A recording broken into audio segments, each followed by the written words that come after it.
Amish Audio Bookstore ကျွန်တော်မျိုးနာမည်အာလီကတ်ဆိုင်နိုဆပ်ဖလိုင်မာတခင်မဟိတ်ရှေ့တယ်ခွေးစိုးပဲထိုအချိန်တွင်ကလေးကထငို၏ဖွားတော်ညိုကကလေးကိုပွေ့ချလိုက်သည်အာလီကတ်ဆိုင်နိုဆပ်ဖလိုင်ကလည်းဂီးကနေမှန်ဖီ၏ဟဲ့တော်ကြတော့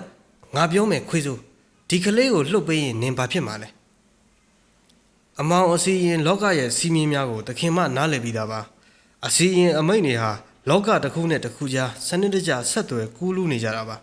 ကျွန်တော်မျိုးတို့လောကမှာဒီအမိတ်တွေဟာတာဝန်တစ်ခုမို့ဟာဒီဖေးတော်တော်စကားရှိတယ်ဒီကလေးကိုမတတ်ရင်နင်ဘာဖြစ်မလဲပြောကျွန်တော်မျိုးတို့လောကစီပြန်ရင်ကျင်းစာပြစ်ဒဏ်တက်ပါမယ်ပြီးတော့ဒီကလေးမှလည်းကျင်းစာပြစ်ဒဏ်တက်ရောက်ပါမယ်နင်ဒီမိစ္ဆာဘဝကနေလူလောကမှာမနေခြင်းဘူးလားဗျာနေခြင်းပါလေတခင်မအမောင်စင်းမြအတိုင်းဆိုငါနေမီထဲမှာစီရင်ခဲ့တဲ့အစီရင်တစ်ခုရဲ့အပီးမသက်နိုင်မှုအတွက်လမိုင်းသခင်တယောက်အနေနဲ့ငါမှနင့်အတွက်အစဉ်ပြေမဲ့ကျင်းစာတစ်ခုပေးခွင့်ရှိတယ်ရှင်ဖဲဝါကဇရက်ထိပ်ပြားတွင်ခြေချိတ်ထိုင်သည်ထို့နောက်စီဂရက်ကိုလက်ကြားညှက်ထားရင်းစလင်းဘတ်ထဲမှစာအုပ်ငယ်တစ်အုပ်ကိုယူထုတ်ကာလမ်းလိုက်သည်တွေ့ပြီဒါဆိုအစဉ်ပြေမယ်ရှင်ဖဲဝါကစာအုပ်ကိုပြန်ထည့်ပြီးလက်နှစ်ဖက်ကိုဇရက်ခေါင်မိုးများစီထောင်ထားရင်းအောက်ဖက်ကိုစီးမိုးကြည့်လိုက်သည်ငါတုတ်တန်နှင့်လူသေးကောင်တို့၏အရှင်မရှင်ဖဲဝါကျင်းစုမယ်အာလီကတ်ဆိုင်နိုဆပ်ဖလိုင်တင်သည်ယနေ့မှစ၍နံရုပ်ပြောက်စီနာနာဝိညာဉ်အဖြစ်တင်မစီရင်နိုင်ခဲ့သူဤကလေးငယ်ဤခန္ဓာတွင်ကလေးငယ်ဤဝိညာဉ်နှင့်အတူရှင်တွဲခိုအောင်စေကလေးငယ်ဤနောင်မျိုးဆက်လူသားပွားလာသောအခါမှထိုလူသားဤခန္ဓာသို့ပြောင်းရွှေ့ရစေထိုမှတဆင့်မျိုးဆက်တစ်ခုပွားတိုင်းတင်သည်ခန္ဓာပြောင်းခိုအောင်နေရမည်ဤကျင်းစာပြေကြီးမှာတင်တို့ဤဆိုင်နိုဆပ်ဖလိုင်မျိုးဆက်ပျောက်ကွယ်သွားခြင်းထိတည်စေရှင်ဖဲဝါကလက်ထဲမှတောက်လောင်လက်ဆစီကရက်တို့ကိုအာလီကတ်ဆိုင်နိုဆပ်ဖလိုင်ထံသို့တောက်လိုက်သည်စီကရက်တို့မှာအဝါရောင်မီးခိုးတန်းဖြစ်အာလီကတ်၏ခေါင်းကိုထိမှန်ပြီးအာလီကတ်မှာတဖြည်းဖြည်းအမဲရောင်ပြမှုန်များအဖြစ်ကျွေကျတော်တော်သည်ကျေးဇူးတင်ပါတယ်တခင်မဒီကလေးကိုကယ်ပေးလို့ဖွားတောင်းညိုကအာရဝန္တာပြောလိုက်သည်ပျော်မနေနဲ့တောင်းညိုနင်မှွေထားတဲ့အခုကိစ္စငါမှရင်ရင်ကြော်ကြီးနဲ့မနှဲရှင်းရအောင်ပဲဘွားအိုကြီးအကြောင်းနဲ့နင်တီးပြီးသားပဲဟုကဲသွားပြီဟိရှင်ဖဲဝါကရုတ်တရက်လရအသွင်ပြောင်းကအမောင်ကောင်းငင်နဲ့ပြန်တန်းသွားတော့၏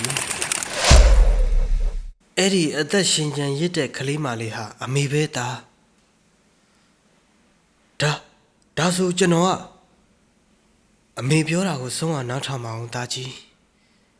အမေခဏ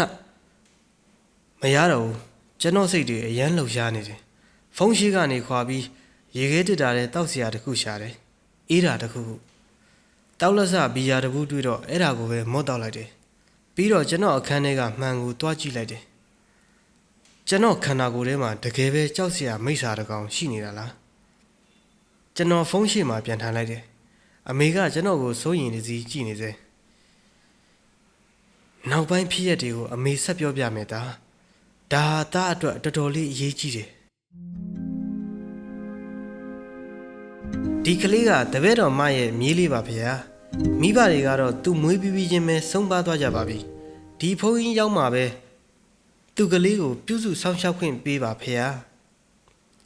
ဆရာတော်ကဒေါ်တောင်းညိုဘေးမှာကလေးငယ်ကိုတစ်ချက်ကြည့်လိုက်သည်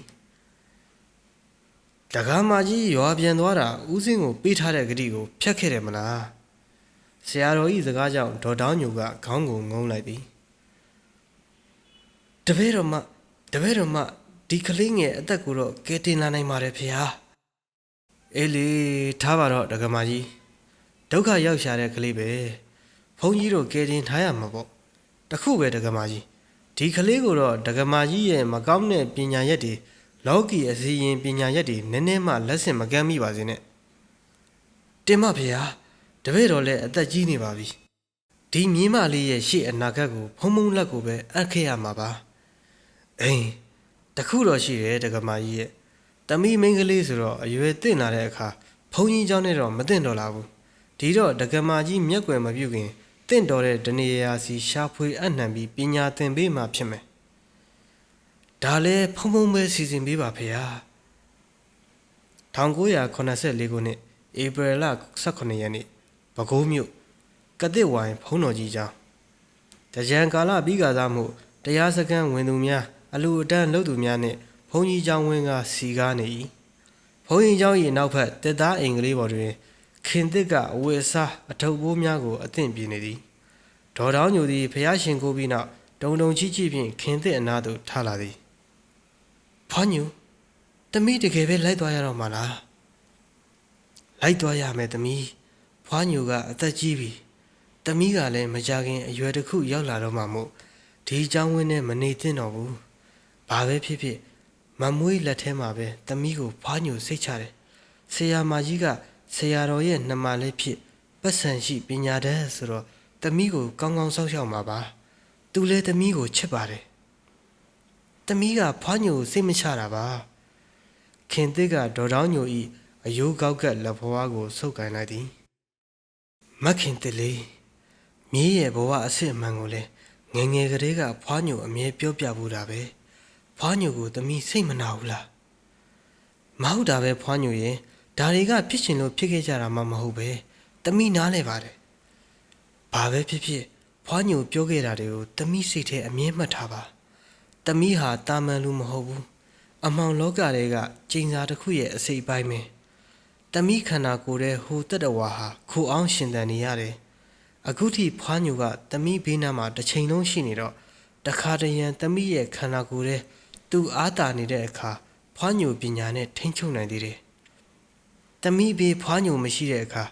သမီးဘာသာဒီပြဿနာကိုဖြေရှင်းရမှာပြီးတော့အရွယ်ရောက်တဲ့အခါအိမ်အောင်မပြုတ်ပါနဲ့လို့ပြောရင်ဖွားညိုမတရားရကြမယ်ဒါပေမဲ့သမီးရဲ့ခန္ဓာကိုယ်ရဲ့ပုံနေတဲ့ဟိုတတဝါကိုနောက်ထပ်ခန္ဓာတစ်ခုစီထပ်ပေးမကူးစေခြင်းဘူးသူကခန္ဓာတစ်ခုကနေတစ်ခုကိုကိုယ်တိုင်ပူအားကောင်းလာမယ်အဲ့ဒီခန္ဓာကိုယ်ကိုလွှမ်းမိုးနိုင်စွမ်းအားတွေပိုများလာမယ်အဖြတ်စွမ်းအားပိုကြီးလာနိုင်တယ်ဒါကြောင့်တစ်ခုခုဆိုဒီပြဿနာကိုအရင်စဉ်းစားပြီးမှသမီးတေချာဆုံးဖြတ်ပါဖွားညိုကစကားပြောရင်းမောလာသဖြင့်ခဏရက်လိုက်သည်ဖွားညိုရေမခင်သေးလေးအစင်းသင့်ဖြစ်ပြီလားလို့ထိုစဉ်အိမ်ရှိမှဆရာတော်ကြီး၏နှမဖြစ်သူမော်လမြိုင်ကောလိပ်မှအငိမ့်စားကတိကဆရာမကြီးဒေါ်နုနုရီ၏အတန်ဒေါ်နုနုရီအငိမ့်စားယူပြီးမကြမီပင်ရေနံအင်ဂျင်နီယာဖြစ်သူခင်မွန်းတယ်မှာမတော်တဆမှုဖြင့်ကွယ်လွန်သွားခဲ့သည်တားထောက်သမီးကံမရှိသောတကိုယ်တည်းဖြစ်နေသောဒေါ်နုနုရီမှမောင်ဖြစ်သူဆရာတော်ကျောင်းတွင်နေထိုင်သောမခင်တစ်ကိုမွေးစားရန်လာရောက်ခေါ်ယူခြင်းပင်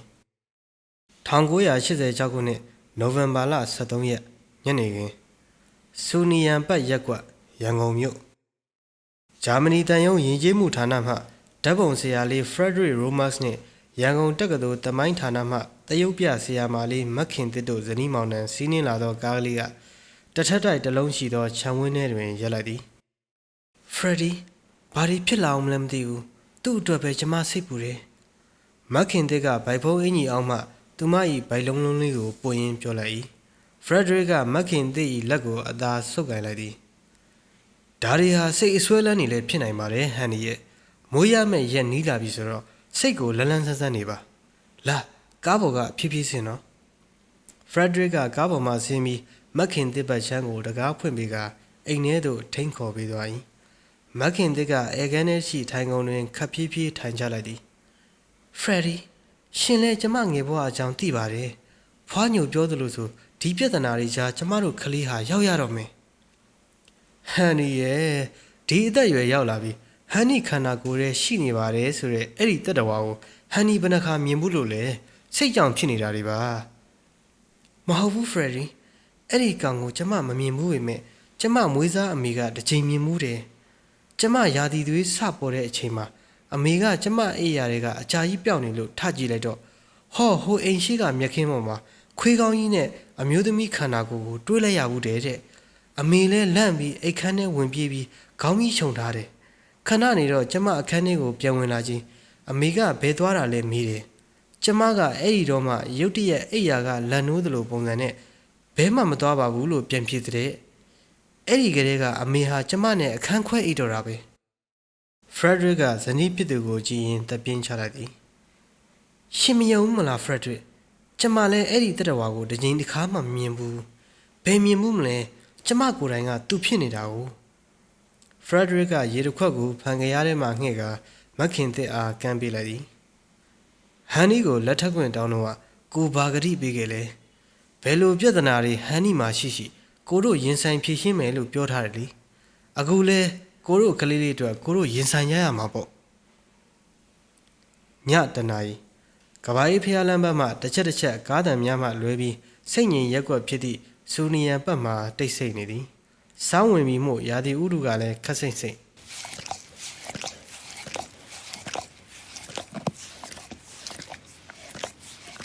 တိတ်ဆိတ်မှုများတဲ့စီးကြက်ကြလုံးသောအတန်းကြောင့်ဖရက်ဒရစ်နိုးလာသည်ညကြည့်မိကိုထဖွင့်လိုက်၏ဟင်နဘေးတွင်အိတ်နေသောမက်ခင်သစ်မရှိတော့ဖရက်ဒရစ်ကအိယာမှထားလိုက်သည်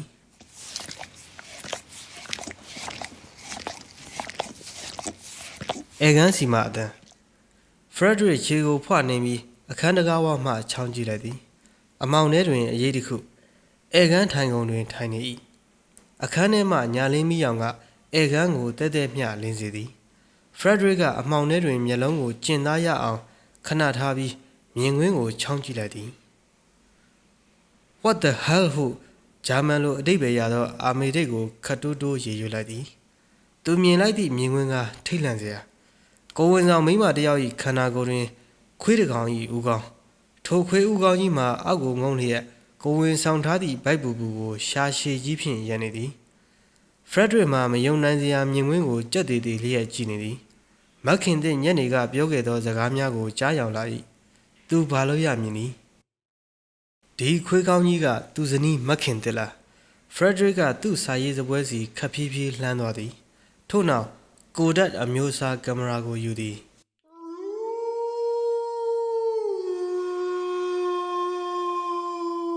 လမ်းမထက်စီမှခွေးဥတန်းများကခဝဝေးမှတဆင်ချင်းနီးကပ်လာနေသည်ရုတ်တရက်အေဂန်နှင့်ထိုင်နေသောတတဝါကြီးမှထအူလိုက်တံကိုဖရက်ဒရစ်နားထဲနီးကပ်စွာကြားလိုက်ရသည်ဖရက်ဒရစ်ကကင်မရာကိုလက်တစ်ဖက်ဖြင့်အသင့်ပြင်ပြီးအပြင်သို့ထွက်ကခလုတ်ကိုတဖြောင်းဖြောင်းနှိပ်လိုက်၏ဖလက်မီးရောင်ကတစ်ဖြက်ဖြက်သူကင်မရာခလုတ်နှိပ်သည်ကိုရက်လိုက်ချိန်အေဂန်တွင်မြည်သူမျှမရှိတော့ဖရက်ဒရစ်ကအလန်တကြားဖြင့်နိုင်ရန်မှမိခလုတ်ကိုဖွင့်လိုက်၏ဖရက်ဒီအနောက်မှအတန်ကြောင့်ဖရက်ဒရစ်မှလန့်ဖြန့်သွား၏သူ့အနောက်တွင်မတ်တက်ရက်နေသောမက်ခင်သစ်ဟန်နီမင်းကျမညကဟိုတွေးတီတွေးနဲ့အိတ်မပြောလို့ပေါ်တီကိုကခုံမှာတွားထိုင်နေတာဘလို့အိတ်ပြောသွားတယ်မသိဘူးရှင်မီးဖွင့်လိုက်မှနိုးသွားတာဘာဖြစ်လို့လဲလက်ထဲမှာလဲကင်မရာကြီးနဲ့ဟန်နီမင်းဖရက်ဒရစ်ကနိုင်ရန်ကိုကြောက်ကပ်သည့်အထိနောက်ဆုတ်လိုက်သည် Hey Fred ကျမလန့်လာပြီရှင်ဘာဖြစ်တာလဲလို့ညာကြီးမင်းကြီးဘာကိုဓာတ်ပုံရိုက်မလို့လဲ Okay ဟန်နီလာအခန်းထဲပြန်ဝင်ကြစို့ညင်းနေနေပြီအေးနေပြီဖရက်ဒရစ်ကမက်ခင်သစ်၏ပခုံးကိုမရဲတရဲကင်ကအခန်းထဲသို့ဝင်လိုက်၏ဓာတ်ပုံကူကန်နဲ့ဖလင်များဆေးနေခြင်းအပြင်မှတကားထုတန်ကြောင့်ဖရက်ဒရစ်ကတကားကိုခတ်ဟဖွင့်လိုက်သည်ဖရက်ဒီ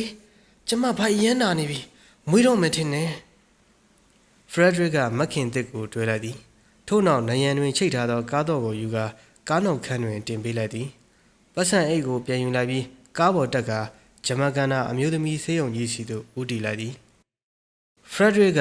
မက်ခင်သစ်နှင့်သားကလေးအားတလက်စီကြည့်ရင်းပြုံးပြလိုက်သည်နောက်2ရက်ဆိုရင်တော့ဆေးရုံကဆင်းရပြီဟန်နီနဲ့ကလေးကိုကူဖို့ special nurse တစ်ယောက်ရယ်အိမ်အကူမိန်းကလေးတစ်ယောက်ရယ်လည်းကူစီစဉ်ထားတယ်ရုံးကလည်းခွင့်3လယူလိုက်ပြီပြီးတော့ဂျာမနီကကုတ်ဦးလေးအန်ကယ်ဝူဖ်ဂိုင်းလည်းအိမ်မှာခဏလာနေလိမ့်မယ်အန်ကယ်ဝူဖ်ဟုတ်လားရှင့်ဦးလေးတွေဒီနာမည်ကျမမကြားဘူးပါဘူးအန်ကယ်ဝူဖ်ဂိုင်းကအကိုတို့ကိုကူညီပေးမယ်လို့ပါကဲမင်းဆေးရုံဆင်းတဲ့နေ့ပြင်ဆင်စရာတွေပြင်ဆင်မှုဂုံအိမ်ခဏပြန်လာအောင်မယ်ဖရက်ဒရစ်ကဓာတ်ပုံကူကန်တကားကိုဖွင့်လိုက်သည်ထို့နောက်ကျိုးတန်းပေါ်တွင်ချိတ်ထားသောကူပီသားဓာတ်ပုံတချို့ကိုဖြုတ်ယူသည်ဖလင်လိတ်ကိုပါယူပြီးခြံအောင်ဖေးသို့ထွက်လိုက်၏ထို့နောက်အသင့်ယူလာသောမိကြီးဖြင့်ဖလင်များဓာတ်ပုံများကိုမီးထိုင်ရှို့တော်သည်နောက်ဆုံး တမြင့်မြင့်လောင်ကျွမ်းသွားသောဓာတ်ပုံမှခွေးဦးကောင်းနှင့်ကိုဝင်ဆောင်မိမတစ်ယောက်၏ခန္ဓာကိုဖရက်ဒရစ်ကကြည်ရင်တပ်ပြင်းကိုများမှုတ်ထုတ်လိုက်တော်သည်အန်ဂယ်ဝုဖ်ကဆေးတံကိုမြင်ကြည့်လိုက်သည်ထို့နောက်ဖရက်ဒရစ်ထံနှင့်တပုံထဲသာတင်စီထားသောဓာတ်ပုံကိုသေချာကြည့်နေ၏တမန်းဝင်ပလေတွေမှာအမျိုးအစား၄မျိုးရှိတယ်ဖရက်ဒရစ်အသွင်ပြောင်းတမန်းဝင်ပလေလူတစ်ပိုင်းတမန်းဝင်ပလေတမန်းဝင်ပလေအစ်စ်တရေပြောင်းတမန်းဝင်ပလေဆိုပြီးအမျိုးအစားတွေခွဲထားတယ်ဝီဇာကာချီရဲ့ကောင်းကြီးနဲ့ကျင်းစာကနေဖြစ်ပေါ်လာကြတာလွန်ခဲ့တဲ့နှစ်ပေါင်းများစွာကမာယာလူမျိုးတို့ရဲ့နတ်ဖျားဝီဇာကာချီဟာသူ့အပေါ်ကျေးဇူးရှိခဲ့တဲ့ Fox Tribe မျိုးနွယ်စုတွေကညီကိုနှစ်ယောက်ဖြစ်တဲ့ကီမီနဲ့မချီဟူးတို့ကိုတမန်းဝင်ပလေအစွမ်းကောင်းချီးပေးခဲ့တယ်ဒီအစွမ်းဟာကိုအလိုရှိသလိုတမန်းဝင်ပလေအဖြစ်အသွင်ပြောင်းလဲနိုင်ပြီးအမဲလိုက်တဲ့အခါမှာလဲသုံးဖို့နတ်ဖျားဝီဇာကာချီကမှာကြားခဲ့တယ်တနေ့မှာတော့အငဲကောင်မချီဟူဟာလူတစ်ယောက်နဲ့ရန်ဖြစ်ရာကနေစိတ်မထိန်နိုင်ပဲဝင်ပလွေအသွင်ပြောင်းပြီးကိုက်တက်လိုက်မိတယ်ဒါကိုအကြီးကောင်ကီမီကလည်းမတားဆီးခဲ့ဘူးအဲ့ဒီမှာနတ်ဖျားဝီဇာကာချီဟာစိတ်ဆိုးသွားပြီးညီကိုနှစ်ယောက်ကိုပြစ်ဒဏ်ခတ်ခဲ့တယ်ညီကိုနှစ်ယောက်လုံးစီကကိုအလိုရှိသလိုဝင်ပလွေအဖြစ်ပြောင်းလဲနိုင်တဲ့အစွမ်းကိုရုပ်သိမ်းပစ်ခဲ့တယ်ပြီးတော့လာပြည့်လောက်ွယ်ညတွေမှာမှဝင်ပလွေအဖြစ်အသွင်ပြောင်းစေဖို့မတူညီတဲ့ကျင်းစာနှစ်ခုတိုက်ခဲ့တယ်ညီဖြစ်သူကိုမတားဆီးခဲ့တဲ့ကီမီကိုလူတွေအကြားမတိုးဝင်အောင်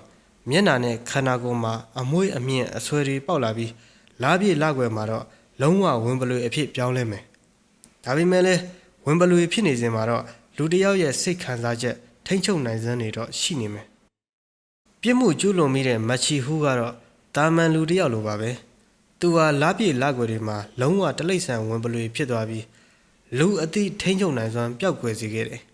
လာပြညမှာတရိတ်ဆန်တကောင်လိုကျူးလွန်နေထိုင်ခဲ့သည်မြနောက်တစ်ရက်မှာဘာမှမှတ်မိနိုင်စွမ်းမရှိတော့ဘူးတဖြည်းဖြည်းနဲ့လာပြလောက်ွယ်မဟုတ်ပဲအသွင်ပြောင်းတာတွေစိတ်လာပြီးနောက်ဆုံးမှာလုံးဝဝင်ပလွေတကောင်ဖြစ်ပြောင်းလဲသွားမယ်အဲ့ဒီအဖြစ်အပျက်ကနေတမန်းဝင်ပလွေတွေ၄မျိုးကွဲထွက်သွားတာပဲအသွင်ပြောင်းဝင်ပလွေတွေဟာဝီဇာကာချီနတ်ဖျားပေးခဲ့တဲ့ကောင်းကြီးအစွမ်းအတိုင်းလူအဖြစ်ကနေဝင်ပလွေအဖြစ်စိတ်ကြိုက်ပြောင်းလဲနိုင်တဲ့အမျိုးအစားပဲသူတို့ဟာတမန်းဝင်ပလွေအဖြစ်အသွင်ပြောင်းပြီးတာတော့လူတစ်ယောက်ရဲ့အသိဉာဏ်ခံစားမှုမျိုးဆက်ရှိနေကြတယ်တခါတရံစိတ်ခံစားချက်ပြင်းထန်တော့ရင်လည်းဝင်ပလွေအဖြစ်ပြောင်းလဲသွားတတ်ကြတယ်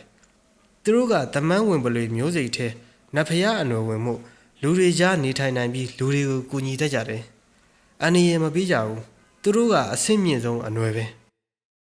နောက်လူတစ်ပိုင်းဝင်ပလွေသူတို့ကတော့ကျင်းစာမိနေတဲ့အကြီးကောင်ကီမီရဲ့အနွယ်တွေသူတို့ရဲ့ရုပ်ရည်သွေးမြင်ဟာအမွှေးအမြင်တွေအဆွဲတွေလက်သေးတွေနဲ့တာမန်အချိန်မှတောင်ဝင်ပလွေနဲ့တူတယ်ဒါကြောင့်သူတို့ဟာလူတွေနဲ့ခဝေးဝေးမှလျှို့ဝှက်နေထိုင်ကြတယ်လားပြေလက်ွယ်ဆိုဝင်ပလွေအသင်ပြောင်းပေမဲ့လူတစ်ယောက်ရဲ့အသိစိတ်နဲ့ထိမ့်ချုပ်နိုင်စွမ်းရှိတယ်သူတို့ကဒုတိယအဆင့်မြင့်ဆုံးတမန်းဝင်ပလွေတွေပဲတမန်းဝင်ပလွေအစ်စ်ကတော့မချီဟူးကနေဆင်းသက်လာတာပဲကျင်းစာတင့်ခံစစ်စစ်တွေပေါ့သူတို့ဟာလားပြေလက်ွယ်ညမှာဝင်ပလွေဖြစ်ပြီးရင်တလိမ့်ဆန်စိတ်လုံးလုံးဖြစ်သွားတော့တာပဲဘာထိမ့်ချုပ်နိုင်စွမ်းမှမရှိဘူး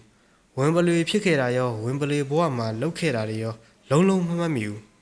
သူတို့ကအဆင့်အနှိမ်ဆုံးတမန်းဝင်ပလွေတွေပဲတရေပြောင်းတမန်းဝင်ပလွေဆိုတာကတော့ကောင်းကြီးတစ်ခုခုကျင်းစာတစ်ခုခုကြောင့်တမန်းဝင်ပလွေဖြစ်လာတာမဟုတ်ပဲလူသားကနေအပေါ်ကတမန်းဝင်ပလွေ၃မျိုးကြိုက်တာခံရတာက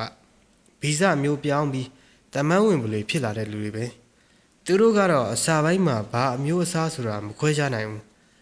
အသိစိတ်တဝက်မသိစိတ်တဝက်နဲ့မို့ထိမ့်ချုပ်နိုင်စွမ်းလဲနည်းသေးတယ်သူတို့ကိုဆယ်ကျော်သက်တမန်းဝင်ပလွေလို့လဲအမည်ပေးထားကြသေးတယ်အန်ကယ်ဝုဖ်ကမောသွားသဖြင့်စကားကိုရက်လိုက်ပြီးရှေ့မှဘီယာပလင်းကိုမောတောက်လိုက်သည်ဒါဆိုကျွန်တော်ဇနီးရရောဘယ်မျိုးစားတဲ့ပါလဲအန်ကယ်ဝုဖ်ကခေါင်းခါလိုက်သည်မင်းတပုံကိုကြည့်ရသလောက်သူကတမန်းဝင်ပလွေမဟုတ်ဘူးဒါဆိုဘာလဲတမန်းဝင်ပလွေဆိုတာလူကနေဝင်ပလွေအဖြစ်ပြောင်းလဲသွားတာသူကတော့အဲ့ဒီလိုမဟုတ်ဘူးသူ့ခန္ဓာကိုယ်ထဲမှာကိုတခြားအဆင့်မြင့်မိစ္ဆာတကောင်ကအတူရှင်တွဲနေထိုင်နေတာသူ့ခန္ဓာကိုယ်ထဲကဘာလို့လဲဆိုင်နိုဆာဖလိုင်ဗျာမင်းဆိုင်နိုဆာဖလိုင်ကိုကြားဘူးလားဖရက်ဒရစ်မကြားဘူးလူခန္ဓာကိုယ်နဲ့ခွေးဦးကောင်းရှိပြီး တကိုးအစွမ်းရှိတဲ့မိစ္ဆာမျိုးနွယ်စုပဲမင်းပြောတဲ့ဇလံအတိုင်းဆိုမင်းရဲ့ဇနီးဟာအပီးမသက်နိုင်တဲ့မော်အစီရင်တစ်ခုကနေဖြစ်လာတဲ့ကျိန်စာတင့်နေတာအဲ့ဒီမော်အစီရင်ဟာဆိုင်းနိုဆာဖလိုင်ရဲ့လောကနဲ့လူသားလောကကိုဆက်သွယ်ထားတဲ့တရားကိုဖွင့်နိုင်တဲ့ရှားပါအစီရင်တစ်ခုပဲဒီတော့ကျိန်စာပြေဖို့ဆိုတာဆိုင်းနိုတရားနောက်တစ်ကြိမ်ဖွင့်ဖို့ကိုစောင့်မှရမယ်ဆိုင်းနိုဆာဖလိုင်တရားဟုတ်လားဟုတ်တယ်တကယ်တော့နှစ်ထောင်ပေါင်းများစွာကလေးကလူသားလောကနဲ့ကက်လျက် dimension တစ်ခုမှာပုံကွယ်နေထိုင်နေကြတဲ့ဆိုင်းနိုဆာဖလိုင်တွေရှိတယ်သူတို့ဟာလူသားဗီဇနဲ့ခွေးဗီဇပေါင်းဆက်ထားကြပေမဲ့လူသားတွေကိုမုန်းတီးတယ်လို့လူသားခွေးခန္ဓာကိုယ်တွေကမျိုးရိုးဗီဇကိုရှင်သန်စားတော့ကြတယ်အဲ့ဒီတော့မော်အစွမ်းရှိတဲ့လူသားတချို့ဟာသူတို့ပညာရက်နဲ့ဆိုင်းနိုတရားကိုဖွင့်ပြီးဆိုင်းနိုဆာဖလိုင်တွေကိုခေါ်ယူအပေးယူလို့အသုံးချကြတယ်အပေးယူမပြီးတာပဲဖြစ်ဖြစ်အစီရင်မအောင်တာပဲဖြစ်ဖြစ်တစ်ဖက်လောကကိုပြန်မရတဲ့ဆိုင်းနိုဆာဖလိုင်ကောင်တွေဟာဒီဘက် dimension မှာရှင်သန်မှုအတွက်လူသားခန္ဓာကိုယ်ရဲ့ဝင်ရောက်နေထိုင်ကြရတာပဲဖရက်ဒရစ်ကစပွဲပေါ်မှဓာတ်ပုံကိုသာငေးကြည့်ရင်းကမေးလိုက်သည်အဲ့ဒီတော့မက်ခင်သေးရဲ့ခန္ဓာကိုယ်တွေကတတ္တဝါကိုကျွန်တော်ဘယ်လိုမောင်းထုတ်နိုင်မလဲငါကတမန်ဝင်မလူတွေကိုတားဆီးပေးနိုင်တဲ့မွန်းကတ်ချာအစီရင်ကိုပဲကျွမ်းကျင်တာဒါပေမဲ့ဆိုင်းနိုဆာဖလိုင်နဲ့ပတ်သက်လို့ငါသိထားတာတွေတော့ရှိပါတယ်ပထမဆုံးဆိုင်းနိုဆာဖလိုင်တရားကိုဖွင့်နိုင်ဖို့လိုတယ်ဒါပေမဲ့ဆိုင်းနိုဆာဖလိုင်တရားကိုဖွင့်ခေါ်ယူနိုင်တဲ့မော်ပညာအစီရင်တွေကကမ္ဘာမှာတဖြည်းဖြည်းရှားပါသွားခဲ့ပြီမိမရဲ့အဖြစ်အပျက်တွေကဗမာပြည်ကမော်ပညာရှင်အဖွားကြီးကလည်းတော်တော်လေးရှားပါတဲ့ပညာရှင်ပဲတခုရှိတာကဆိုင်းနိုဆာဖလိုင်တရားဟာနှစ်ပေါင်း80မှာတော့တစ်ချိန်သူ့လိုပွင့်လေရှိတယ်ပွင့်ရတဲ့အကြောင်းရတော့အပြန်အလှန်တန်ရောစဉ်မော်လီကျူးကြီးမားတဲ့လူသက်တော်ဝါနဲ့ခွေးသက်တော်ဝါအချို့ကိုအဲ့ဒီတရားကနေနီးမျိုးစုံနဲ့ခေါ်ယူပြီးဆိုင်းနိုဆာဖလိုင်အဖြစ်အသွင်ပြောင်းပေးဖို့ပဲသူတို့ကိုဖျက်ဆီးခြင်းနဲ့ဆိုအဲ့ဒီတရားပွင့်တဲ့ကာလကိုစောင့်ရမယ်နှစ်ပေါင်း80ဟုတ်လားဟုတ်တယ်အဲ့ဒီဆိုင်းနိုတရားပွင့်လာခြင်းကိုစောင့်နေတဲ့လူတစုရှိတယ်သူတို့ကို Order of Cynoscephaline လို့ခေါ်ကြတယ်သူတို့ဟာ Cynoscephaline သူတော်စင် Saint Christopher ကိုလျှို့ဝှက်ကိုးကွယ်ကြတယ်သူတို့ရဲ့ယုံကြည်ချက်ကလူလောကတွေကနေ Cynoscephaline မိစ္ဆာတွေကိုသူတို့လောကစီအပြီးနှင်ထုတ်ပြီး Cyno တရားကိုအပြီးဖြည့်ဆည်းပစ်ဖို့ပဲဒီအတွက်သူတို့ဟာတကားပွင့်လာမဲ့အချိန်နဲ့နေရာကိုနှစ်ပေါင်းများစွာစောင့်ဆိုင်ရှာဖွေနေကြတယ်သူတို့ဟာ Cyno တရားကိုဖျက်ဆီးနိုင်မဲ့အစီရင်ပစ္စည်း၄ခုကိုလည်းသိကြတယ်အန်ဂယ်ဝုဖ်ကအနက်ရောင်မှော်ပညာနဲ့ပတ်သက်ပြီးကျမ်းနေလဲပြုတ်နေတာဆိုတော့အဲ့ဒီအဖွဲ့တွေနဲ့သိနိုင်မလားကျွန်တော်သူတို့နဲ့တွေ့ကျင်တယ်ကျွန်တော်မိမကိုကေတင်နိုင်မဲ့နီလန်သူတို့မှရှိမှာပဲအန်ဂယ်ဝုဖ်ကလက်ကျန်ဘီယာပလင်းကိုအကုန်မော့တောက်လိုက်စစ်စတာဂါဗီလီယာငါသိထားတဲ့တူဒီသော Order of Cynoscephaline ပဲသူ့ကိုဘယ်လိုရှားရမလဲမသိဘူးသူက Orthodox တီလာရှင်တစ်ပါးပဲသူကကဘာအနှံ့ဆိုင်လိုတကားပွင့်မယ်လို့ယူရတဲ့ဒေတာတွေမှာလှည့်လည်နေထိုင်တတ်တယ်ဒါဆိုကျွန်တော်လမ်းစာပြောက်ပြီပေါ့ခဏဆောင်ဖရက်ဒရစ်အန်ဂယ်ဝုဖ်ကသူတို့ထိုင်နေသည့်ခြံဝင်းတွင်မြက်ခင်းပြင်ပေါ်မှထားလိုက်သည်ထို့နောက်ဒုက္ခကိုအားပြုရင်းအိမ်လေးစီသို့လျှောက်သွား၏သူ့အားတဲခွန်ရန်ပေးထားသည့်အခန်းလေးအတွင်းသို့ဝင်သွားသည်ထို့နောက်သတင်းစာတစ်ဆောင်ကိုယူကာဖရက်ဒရစ်ရှိတွင်ပြန်ထိုင်လိုက်၏ဒါအနက်ရောင်မော်ပညာကိုလိုက်စားတဲ့ပညာရှင်တွေအတွက်ပဲလျှို့ဝှက်ထုတ်ဝေတဲ့ဂျာနယ် Holy Occultist Journal လို့ခေါ်တယ်1980မှာနောက်ဆုံးထုတ်ဝေခဲ့တာပဲဒီညာနယ်ထဲမှာ Has the British appear in Thailand ဆိုတဲ့ဆောင်းပါးပါလာတယ်ရေးတဲ့သူကငါခုနပြောတဲ့ Sister Gavilia ပဲအန်ဂယ်ဝုဖ်ထိုးပေးသောဂျာနယ်ကို Frederick ကလှမ်းယူကာကြည့်လိုက်သည်အဲ့ဒီဆောင်းပါးဟာ1952ခုနှစ်ဘန်ကောက်ပို့စ်သတင်းစာထဲမထင်မရှားပါတဲ့ထူးထူးဆန်းဆန်းလူသက်မှုသတင်းကိုအခြေခံထားတာ1952ခုနှစ်ကထိုင်းမြောက်ပိုင်းချင်းမိုင်မြို့နာကရွာတရွာမှာထိုဆန်ဆိုတဲ့အဖိုးနဲ့ခွေးတကောင်ရှိတယ်တရက်မှာတော့ထိုဆန်ရဲ့အိမ်ချံဝင်းထဲမှာလူ3ယောက်ဟာအသက်ခံထားရတယ်အဲ့ဒီလူတွေရဲ့မျက်နှာတွေမှာလဲထူးထူးဆန်းဆန်းခွေးတကောင်ရဲ့အစိပ်အပိုင်းတွေနဲ့ကတ်ချုပ်ထားတာခံရတယ်လို့သိရတယ်လူသက်တရက်ခံလို့ယူဆရတဲ့ထိုဆန်ကိုတော့လုံးဝရှာမတွေ့ခဲ့ကြဘူးတဲ့ဒီသတင်းဟာထူးခြားတဲ့လူသက်မှုသတင်းဆိုပေမဲ့ Order of Cyno တွေအတွက် လူတက်မှုထက်ပိုတယ်လို့ Sister Gavilia ကရေးထားတယ်။ဒါဟာ Cyanocephaline တရားပွင့်ချိန်မှာမတော်တဆလွဲချော်သွားတဲ့လူနဲ့ခွေးဗီဇပေါင်းစပ်မှုတွေကနေကျွင်းကြံခဲ့တဲ့တချို့တဝက်တဲ့ဆိုလိုတာကအဖိုးကြီးထိုဆန်ဟာမော်ပညာရှင်တယောက်ဖြစ်နိုင်ပြီးရုတ်တရက်ဆိုင်နိုတရားပွင့်ချိန်မှာ Cyanocephaline တွေကသူနဲ့သူ့ခွေးလေးကိုဗီဇပေါင်းပေးဖို့ကြိုးစားခြင်းတခုခုလွဲချော်ပြီးဟိုလူ၃ယောက်ပါခွေးအစိပ်အပိုင်းနေနဲ့ကြမ်းရင်ခဲ့တယ်လို့ယူဆရတယ်။ဆိုတော့ဆိုင်နိုတရားဟာ1952ခုနှစ်ကထိုင်းနိုင်ငံမြောက်ပိုင်းချင်းမိုင်နားကရွာလေးတနေရာမှာပွင့်သွားခဲ့တယ်လို့ဂါလီဗီယာကရေးထားတယ်။ဟူးရှုပ်နေတာပဲဗျာ။အေးအဲ့ဒီရှုပ်နေတာကိုမင်းကရှင်းကျင်နေတာကိုမလွယ်ပါဘူးကွာ။ဆိုင်နိုတရားကိုဖွင့်နိုင်တဲ့ပညာရှိရင်ဖွင့်မဟုတ်ရင်တော့သူ့အလိုလိုပွင့်ဖို့2022ခုနှစ်ထိစောင့်အောင်ပါကွာ။အခုက1986ဆိုတော့နောက်36နှစ်စောင့်ရမယ်။ဒါတောင်တရားဟာဘယ်နေရာမှာပွင့်မယ်မှန်းဘယ်သူမှမသိဘူး။ Frederick ကစိတ်ပြက်လက်ပြက်ဖြင့်ခေါင်းငင်ကိုမော့ကြည့်လိုက်သည်။ပု္ပ္ပာရှိရင်အဖြေတော့ရှိမှာပါအန်ဂယ်ဝုဖ်ယာ။အန်ဂယ်ဝုဖ်ကထိုင်ရမှထလာပြီး Frederick ပခုံးကိုဆုပ်ကန်လိုက်သည်။အေးပါငါလဲဂျာမနီပြန်ရောက်တဲ့အခါမင်းအတွက်အဲ့ဒီအဖြေကိုရှာဖွေပေးနေမှာပါ။3 လခန့်အကြာအန်ဂယ်ဝုဖ်လည်းဂျာမနီသို့ပြန်သွားခဲ့၏။ Frederick ခွင့်ကာလမှာလည်းပြီးဆုံးခဲ့ပြီ။ Mr. Romax ကျမရှင်းတဲ့စကားပြောချင်ပါတယ်။ရုံးမအပြန်ကားပေါ်မှဆင်းချင်းသူနာပြုဆရာမနော်ဆေးထူးကကားနားတွင်စီးကြိုပြီးခတိုးတိုးပြောလိုက်၏။လာအိမ်ထဲမှာပြောကြတာပေါ့ဆရာမ။အိမ်ထဲမှာမခင်သစ်ကလေးနှုတ်တိုက်နေတယ် Mr. Romax သူ့ရှေ့မှာကျမတို့ပြောလို့မဖြစ်ဘူး။ Frederick ကမျက်မှောင်ကျုပ်လိုက်၏။ Okay လေပြောပါကျမကိုအလုပ်ထုတ်ခွင့်ပြုပါဘာမှအဆင်မပြေတာရှိလို့လဲဆရာမကျွန်တော်ဇနီးနဲ့တခုခုများဟင်းမခင်သစ်နဲ့ကျမဘာပြဿနာမှမရှိပါဘူးဒါဆိုဟိုကောင်မလေးပုညိုနဲ့လားနော်ဆေးထူးကခေါင်းကိုခပ်ဖြည်းဖြည်းခါသည်ကျွန်တော်ပေးတယ်လားစာအဆင်မပြေလို့များလားအဲ့လိုလည်းမဟုတ်ပါဘူးအာဆရာမရေဒါဆိုဘာကြောင့်များလဲကျမကြောက်လို့ဗျာဘာကိုကြောက်တာလဲနော်ဆေးထူးကခေါင်းငုံသွားသည်ပြောပါဆရာမကျမဒေးဗစ်လေးကိုကြောက်တယ်ဟင်ဘာဖြစ်လို့လဲကျွန်တော်သားလေးကအခုမှလာသားလေးတွေဗျာမိဘတိုင်းကကိုသားသမီးကိုချစ်တာကျမသိပါတယ်ကျမဒီစကားကိုပြောရင်ရှင်ကျမကိုစိတ်ဆိုးမှကိုနားလဲပါတယ်ဒါကြောင့်ကျမကိုဘာမှမမေးပဲအလုပ်ထွက်ခွင့်သာပြုပါကဲဆရာမကျွန်တော်မိသားစုအခြေအနေကိုကျွန်တော်သိပြီးသားတွေရှိပါတယ်ဆရာမဘာတွေဖြစ်နေတယ်ဆိုတာပြောပြပါကျွန်တော်စိတ်မဆိုးပါဘူးလွန်ခဲ့တဲ့လညတကောင်ကြီးကျမနိုးလာတယ်ကျမရဲ့ဟိုဘက်ကတင်ကမခင်တစ်ကိုကြည့်လိုက်တော့ဒေးဗစ်လေးကိုရင်ဝင်နဲ့ထည့်ပြီးနှုတ်တိုက်တန်းလန်းနဲ့အိပ်ပျော်နေတာအဲ့ဒါနဲ့ကျမလဲခလေးကနိုးဝါလောက်ပြီးတော့သူ့ကိုဖိမိမှလဲဆိုလို့အသာလေးသွားဆွဲယူလိုက်တော့နော်စီထူးကပြောလက်ဆစကားရက်သွား၏ထို့နောက်အိမ်ထဲသို့တစ်ချက်လှမ်းကြည့်လိုက်သည်ဒေးဗစ်လေးဟာလူမဟုတ်တော့ဘူးဟင်ဘလို့သူ့ခေါင်းကခွေးတကောင်လိုပဲ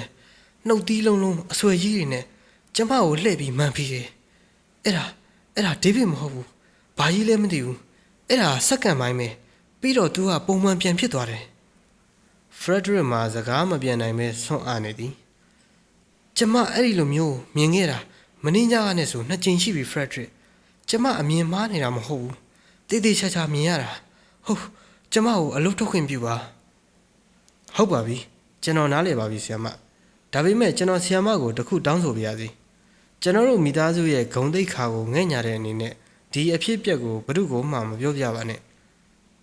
ကျမနားလည်ပါတယ်အဲ့ဒီအတွက်စိတ်မပူပါနဲ့မစ္စတာရိုမတ်ဖရက်ဒရစ်ကစိတ်လေးလံစွာဖြင့်အိမ်ထဲသို့ဝင်လာလိုက်သည်အိမ်ရှိခန်းရှိပကတ်လေးထဲတွင်ဒေးဗစ်လေးကအိမ်မောကျနေ၏မခင်တစ်ကိုမတွေ့သဖြင့်မခင်တစ်တို့သားမီးနှင့်သူနာပြုတို့ယာယီခွဲနေသောအခန်းသို့ကြည့်လိုက်သည်မည်သူမျှမရှိထို့ကြောင့်ဖရက်ဒရစ်ကသူတို့လင်မယားအိတ်ခမ်းကိုဖွင့်လိုက်၏ဟန်နီအိတ်ခမ်းကတွင်ထိုင်လျက်သူ့ကိုကြည့်နေသောမခင်တစ်တကားပိတ်လိုက်ဖရက်ဒီထို့နောက်မခင်တစ်ကဖရက်ဒရစ်ကိုဖတ်ပြီးတရှုံရှုံငိုတော့သည်ဘာဖြစ်လို့လဲဟန်နီရဲ့ ကျမအကုန်ကြားပြီဖရက်ဒီဘာမှအပြစ်မရှိတဲ့သားလေးကိုကျမရဲ့ချိန်စာတင်ပေါ်ရတယ်ဆွဲသွင်းမိပြီ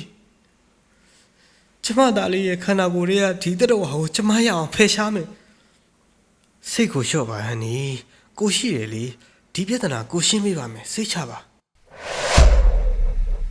ပယောဂတွေအောင်လန်းဖမ်းတာတွေမပြောနဲ့တာမန်ဆေးကူတာတောင်ယဟန်တို့အလုံးမဟုတ်ပေဘူးတက္ကမကြီးရဲ့ဒါပေမဲ့လဲကို့တက္ကမတွေရဲ့ပူပန်မှုအတွက်ခလေးအတွက်ဟောဒီကပရိတ်ကျိုးလေးဖုံဖုံဆွန့်ခဲ့မယ်လေဘင်းမှာဆွပေးထားကြီးဒေးဗစ်ရိုမတ်စ်ခေါ်ဝနသွေးဤတနစ်ပြည့်ကင်မွန်တက်ဆွန့်လှူဒန်းပွဲတက်တော်ရှိဆရာတော်ကြီးကမက်ခင်တိဤခတ်တိုးတိုးလျှောက်ထားမှုအဆုံးတွင်ပရိတ်ချီကျိုးလေးအားရက်တောင်မော်တင်ကပေးလိုက်၏